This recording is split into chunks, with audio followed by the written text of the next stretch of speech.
కాసేపట్లో కరీంనగర్లో పలు అభివృద్ధి కార్యక్రమాలను ప్రారంభించనున్నారు కేంద్ర మంత్రులు మనోహర్ లాల్ ఖట్టర్, బండి సంజయ్. వీరితో పాటు రాష్ట్ర మంత్రులు పొన్నం ప్రభాకర్, శ్రీధర్ బాబు, పొంగులేటి శ్రీనివాసరెడ్డి అభివృద్ధి కార్యక్రమాల్లో పాల్గొంటారు. 24 గంటల మంచినీటి సరఫరా పథకం, స్మార్ట్ సిటీ కింద చేపట్టిన ఇంటిగ్రేటెడ్ పార్కు, స్పోర్ట్స్ కాంప్లెక్స్ ను ప్రారంభిస్తారు. తర్వాత హౌసింగ్ బోర్డు కాలనీలో బహిరంగ సభలో పాల్గొంటారు. అందుకు సంబంధించి అన్ని ఏర్పాట్లు పూర్తి చేశారు అధికారులు.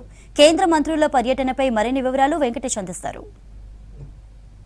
కేంద్ర మంత్రి మనోహర్ లాల్ ఖట్టర్ కరీంనగర్ జిల్లాలో ఈరోజు పర్యటించబోతున్నారు. ఆయనతో పాటు స్థానిక ఎంపీ, కేంద్ర హోంశాఖ సహాయ మంత్రి బండి సంజయ్, రాష్ట్ర మంత్రులు పొంగులేటి శ్రీనివాసరెడ్డి, శ్రీధర్ బాబు, పొన్నం ప్రభాకర్ వీళ్ళంతా కలిపి కరీంనగర్లో పలు అభివృద్ధి కార్యక్రమాలను ప్రారంభించబోతున్నారు. అందులో ఒక కార్యక్రమం కరీంనగర్ ఆర్ట్స్ కాలేజ్ గ్రౌండ్లో ఏర్పాటు చేసిన మల్టీపర్పస్ పార్కు. ఈ పార్కుతో పాటు అనేక పథకాలను ఈరోజు ప్రారంభించబోతున్నారు.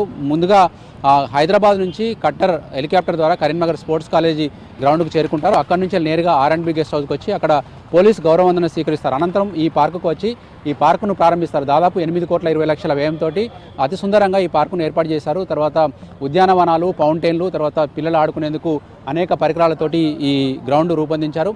ఈ పార్క్ ఓపెనింగ్ అనంతరం నేరుగా స్మార్ట్ సిటీ పథకం కింద అంబేద్కర్ స్టేడియంలో నిర్మించిన స్పోర్ట్స్ కాంప్లెక్స్ను కూడా ప్రారంభించబోతారు. దాదాపు 22 కోట్లతో స్పోర్ట్స్ కాంప్లెక్స్ను ప్రారంభించారు. అక్కడ క్రీడాకారులు ఉండేందుకు వీలుగా వసతి గృహాలు కావచ్చు, తర్వాత రకరకాల ఏర్పాట్లతోటి 22 కోట్లతో ఆ కాంప్లెక్స్ను నిర్మించారు.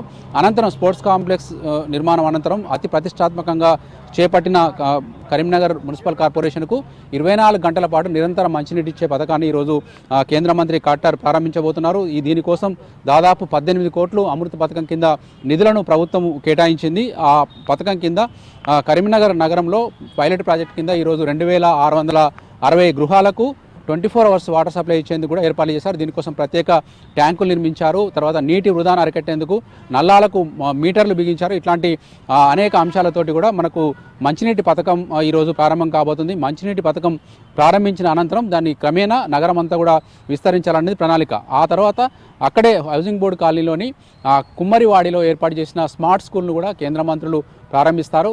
అనంతరము మనకు బహిరంగ సభ ఉంటుంది. ఖట్టర్ కరీంనగర్కి వస్తున్న సందర్భంగా ఈ ప్రభుత్వ పథకాలు, తర్వాత స్మార్ట్ సిటీ కింద కరీంనగర్లో చేపట్టిన పనులను వివరిస్తూ ఒక బహిరంగ సభ నిర్వహించబోతున్నారు. బహిరంగ సభ అనంతరం కరీంనగర్ నగరంలో చాలా ప్రమాదకరంగా తయారైన డంప్ యార్డ్ను పరిశీలిస్తారు. ఎందుకంటే డంప్ యార్డ్ ఇక్కడి నుంచి తరలించాలని డిమాండ్ చాలా రోజులుగా ఉంది. ప్రతి ఏటా ఎండాకాలంలో మంటలు అంటుకొని పొగ కాలుష్యంతో చాలామంది ఇబ్బందులు పడుతున్నారు. ఈ సమస్యను కేంద్రం దృష్టికి తీసుకెళ్లేందుకు బండి సంజయ్ ఈ కార్యక్రమంలో భాగంగా ఖట్టర్ను డంప్ యార్డ్ను సందర్శించేలా ఒక ఏర్పాటు చేశారు.